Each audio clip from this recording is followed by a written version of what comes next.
2,800 xal topladı. Söhbət kişidən gedir. Hazırda isə Tokutsugini biz izləyirik.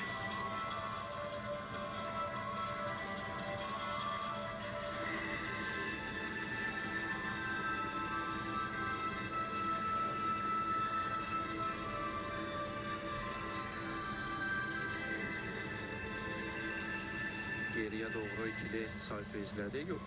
Olduqca yaxşı yerinə yetirdi. Enmə zamanı elə də ciddi səhvə yol vermədi. Mütləq hərəkətlər var.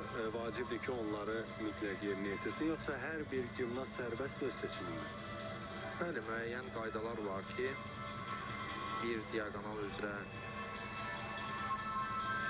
çoxlu hərəkət edə bilməz, 2 dəfədə, 3 dəfədən də artıq edə bilməz. Həmçinin ikili salto etməsi qeyd etdiyiniz kimi məcburi hərəkətlərdəndir.